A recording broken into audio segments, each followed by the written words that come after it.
Hey loves, welcome back to my channel. Tara Gay Nicole here. How are you guys doing? I hope you are well. I'm here to show you the budgeting app that I use and I've been using for a couple of months now. It's the one to the top right. It's called Every Dollar, the green one with the dollar signs on it. So I'm showing you how I do a budget. This is not my actual numbers. This is just one that I made up so I could share with you guys how it works. You can download this app from Android because I have an Android, I know that, and I'm pretty sure you can get it on your iPhones, as well as if you use a computer, you can go to www.everydollar.com and do it on your PC or Mac. So this is a really simple app and I've been really enjoying using it. Let's say your income for the month is $3,000. So you want to make these categories.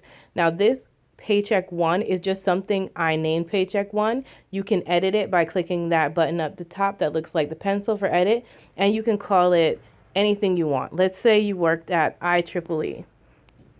You could do IEEE number 1 and then say that's how much you made. And then you hit the bless and then you hit the back button. Oh, it says I see because, you know, because the computer's going to do what it wants to. But let's go ahead and just make it paycheck number 1 again. But I just wanted you guys to see how easy it was and just hit the check mark and hit the back button, or you can use whatever is your back button on your computer. So let's say your first paycheck is $1,500 and your second is $1,500. So it shows you at the top that you have $3,000 monthly income. You can add more items if you have a part-time job. You can add a second job, or as many if you get paid 4 times a week. You can add paycheck 1, 2, 3, 4, whatever it is that you do. You can also choose things to add to your favorites. You click the choose button and you just select something that you want to move to the top. Let's say you want to see your savings at the top all the time, then you can move that to the top. Excuse me, and that becomes a favorites button. So in this example, I took $300 to giving because some people died an offering and it's usually 10% of their income. Then I'm putting $125 to my emergency fund. Now, I don't have anything for saving because I wanted to show you guys how to enter it. There was $200. It tells you that you have $200 left to budget. The way this app is it wants you to do a zero-based budget. And a zero-based budget means you put in all your income and you put in all your expenses until you get to zero, so that you've accounted for every single dollar, like the name of the app, every dollar for that month. So since we have $200 to budget, we're going to put 100 of it into savings because that's what I want to do. And I click on that and I just type in 100 and then hit OK, and then I go back. Now, housing, I put just my PSC&G bill is at 100, mobile bill is at 100, cable bill is at 150, and rent is at 1,000. These are just made up numbers. Transportation is like your gas or oil is, we didn't put anything in there. And so if we didn't put anything in there, I'm going to put $100 because I just want to finish because we have $100 left to budget and I want to be at a zero-based budget. So I'm going to go back to automobile and I'm going to put that I use the wrong category. Sorry. I'm going to put that I use $100 a month. Not there. $100 a month towards gas. And now it'll say you have 0 left to budget. And it gives you a check mark. It's an every dollar budget. Woohoo! So you've done it. So you just fill in each category. I have groceries at 200, restaurants at 75, clothing at 100, subscriptions at 40, miscellaneous at 100.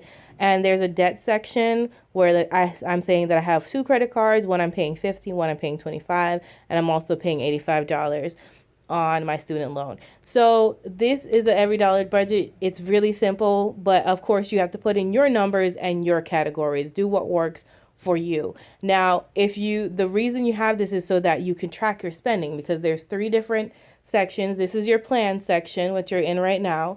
Then you have your spent section, which for right now, this is the beginning of the month, you have nothing spent, and it shows you what you have remaining. You have all of it remaining. Now, for instance, if you do go to the gas station, and I would probably add, I'd probably go to my favorites and add gas as a favorite because it's easy to do that one when you're sitting at the gas pump. You go and say, hey, can I have $20 of gas? You can either add your expense this way. you can go in and you can use the little dot at the bottom, the plus button at the bottom, and you put that you're getting $20 of gas. You can fill in the merchant, like if you go to Exxon, Raceway, Sunoco, wherever you're at, but you don't have to. You can leave notes if you want to. And then you hit and it tells you that you had $100 planned, you spent $20, and you have $80 remaining, which I like to see.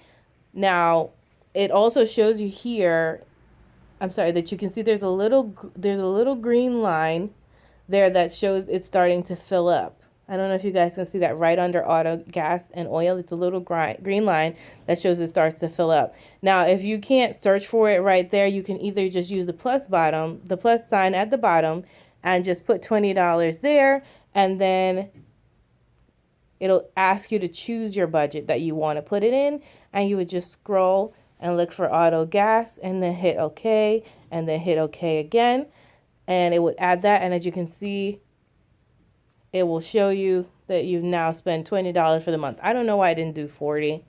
It should have done 40, and you have $229.80 left. I think that this one is so much in the beginning of the month. It's doing weird things. And it's snowing here, so the internet might be a little weird. But that's basically how you use it. There is another portion where you can do every dollar is a free app. But there is a plus version where you pay like $9.99 a month or $99 a year to have your bank account linked to this, so that every time you swipe your card or use your bank account, it will come up in little circles at the bottom of the screen, and you would allocate by dragging and dropping it into the correct category. Now, I've been using this version, the plain free version, for a couple months now, and I do like it, but I do realize that I don't always remember to track my spending. It's a habit that you have to get into. If you're already good at that, then don't pay the extra money. They do give you a free trial. So what I did was, in January 1st, I got the free trial. The only thing I can say is I like it. The only thing I can say is that it takes like a day or so for the expenses to come up at the bottom for you to track them. So that's a little wonky, but that could just be my bank, but at least they come up. So at least I'm still tracking them. And it definitely makes you more aware of where you're spending your money. Like sometimes you don't realize how much you're spending on food or clothing or restaurants until you do a budget. It's a really great idea if you're interested. But that's all. I hope if you have any questions, please go ahead, and if I didn't cover anything, ask them down below. If you've used the every dollar budget before and you like it or you don't like it, leave me a comment. If you think there's another budgeting app I should check out, definitely leave me a comment as well. We're trying to get out of debt this year, guys, or get close to it, or move forward to having a better organized life. And I think this is definitely a good option. All right, guys, thanks so much for watching. Remember, in order to be great, you have to be grateful. Have a wonderful, blessed day.